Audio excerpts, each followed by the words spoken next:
Doctor Amjad Ali भट्टी एक नए मौजू के साथ हाज़िर खिदमत। हमारा आज का मौजू पंजाबी शायरी में नस्ल परस्ती की मजम्मत। नस्ल परस्ती एक ऐसा नज़रिया है जो जीनियाती बुनियादों पर किसी इंसानी नस्ल के मुमताज़ या कमतर होने से मुतल्लिक़ है। नस्ल परस्ती खालिस्तन किसी भी ख़ास इंसानी नस्ल की किसी दूसरी इंसानी नस्ल या ज़ात पर फ़ौक़ियत या एहसास बरतरी के बारे में इम्तियाज़ का नज़रिया है। नस्ल परस्ती की वजह से पड़ने वाले असरात को नस्ली इम्तियाज़ का नाम दिया जाता है। इदारा जाती या बड़े पैमाने पर नस्ल परस्ती से मुराद किसी एक नस्ली गिरोह या आबादी का दूसरे नस्ल इंसानी के गिरोह पर नस्ल की बुनियाद पर सहूलियात, हकूक़ और समाजी फ़वाइद तक रसाई महदूद कर दिए जाते हैं। अमूमी तौर पर नस्ल परस्ती के शिकार गिरोह को कमतर समझा जाता है। नस्ली इम्तियाज़ ख़ुसूसी तौर पर लोगों के मुख्तलिफ़ गिरोहों में हयातियाती दर्जा बंदी के फ़र्क को वाज़े करता है। गो कोई भी शख्स नस्ल, तहज़ीब या जीनियाती खसूसियात की बुनियाद पर नस्ली इम्तियाज़ का शिकार हो सकता है, लेकिन अमूमी तौर पर इसके मुतवक्के मजमूई नताइज इंतहाई भयानक होते हैं। अक़वाम मुत्तहिदा के मुताबिक नस्ल परस्ती और गिरोही इम्तियाज़ में किसी किस्म का कोई फ़र्क नहीं। ये दोनों मजमूई तौर पर एक तरह के मुआशरती मसाइल हैं। इस बात के कवी इम्कानात हैं कि नस्ल परस्ती की तारीफ़ और अमूमी मतलब में वक्त के साथ साथ तब्दीलियाँ रूनुमा हुई हैं। अवाइल में ये एक इंतहाई सादा सी इस्तिलाह थी जिसके मुताबिक इंसान जीनियाती लिहाज से मुख्तलिफ नस्लों में बटे हुए हैं और इनमें नस्ली इम्तियाज़ यानी एक नस्ल को किसी दूसरी नस्ल पर फ़ौक़ियत हासिल है। मुहक्किकीन का इस बात पर इत्तफ़ाक़ है कि नस्ल परस्ती में तरामीम और इसके प्रचार में समाजी साइंसदानों यानी कि सोशल साइंटिस्टों का गैर इरादी तौर पर बड़ा हाथ है। इस ज़िमन में 19वीं सदी में होने वाले नस्ली इम्तियाज़ के चीदा चीदा वाक़यात और नताइज बतौर मिसाल पेश किए जा सकते हैं।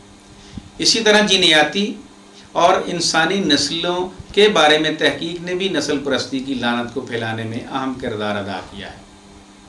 इस लिहाज से इंसानी नस्लों की मखसूस जीनियात, आदात, तारीख़, आबाई, इलाक़ाजात और गिरोह से ताल्लुक़ चंद ऐसी मालूमात थीं जो कि दुनिया में नस्ल परस्ती और गिरोह बंदी को मजबूत करने का सबब बनी।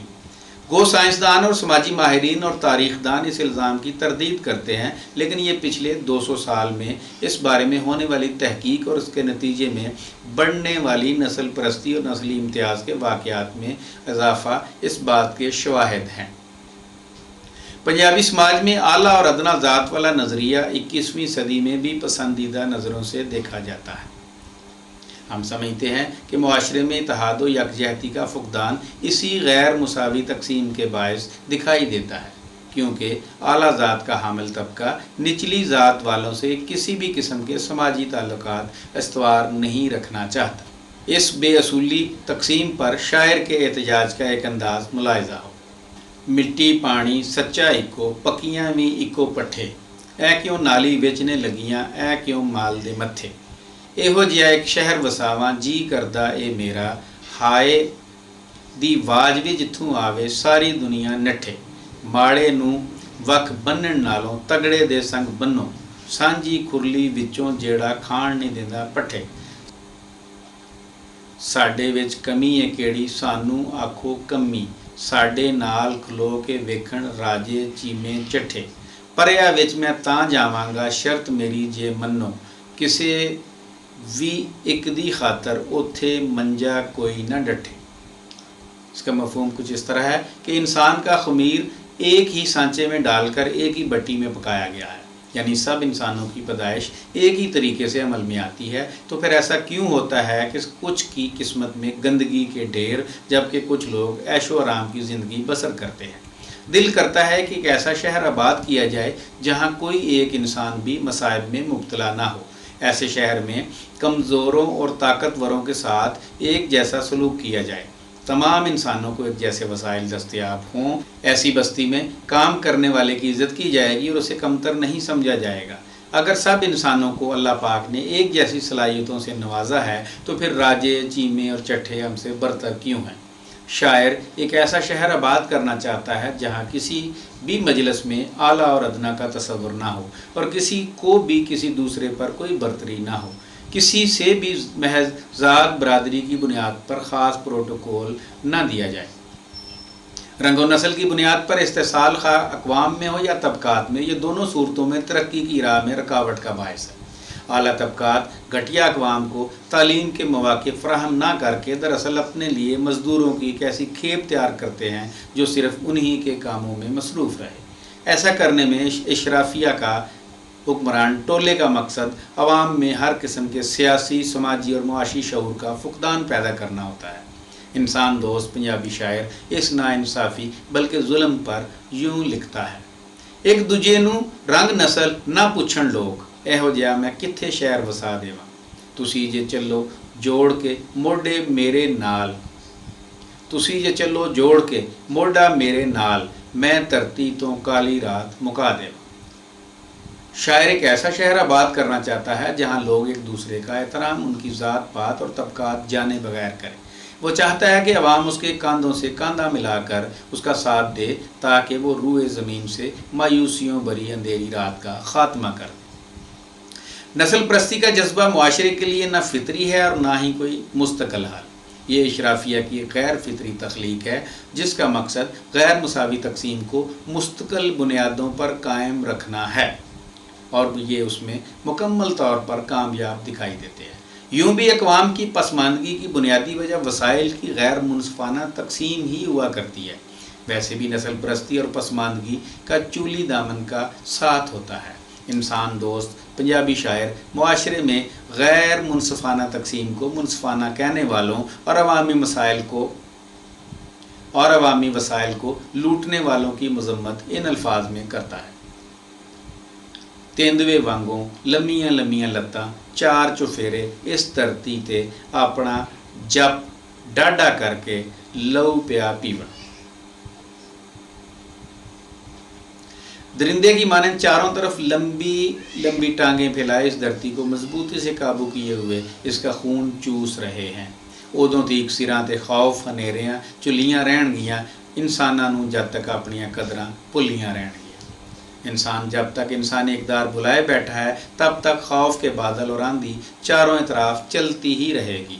دولت کی غیر منصفانہ تقسیم اور ناانصافی پر مبنی نظام کی مذمت کا ایک اور انداز دیکھیں۔ دولت پیسہ کوڑ پسارا، لوکاں پانے چانن، لوکاں نوں ایدی لو نہ ویکھن، لوکاں نوں ایدی لو نال ویکھن، انہاں دی اکھ بھیجا تے دل ایسے دے نال روشن، پر جے ایک ٹھیپا بھی چک کے اکھ اتے رکھ لئیے تے پتہ کی چچر پیوے، دسنوں اکائی بند ہو جاوے۔ دولت پیسہ سب جھوٹ کا کاروبار، مگر عوام اسے روشنی سمجھتے ہیں کیونکہ اس کی چمک سے ان کی آنکھیں، دماغ اور دل روشن ہیں۔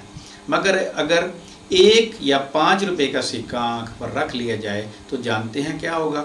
اس آنکھ سے دکھائی دینا بند ہو جائے گا، یعنی روپے کی ہوس سے اچھے برے کی تمیز ختم ہو جاتی ہے۔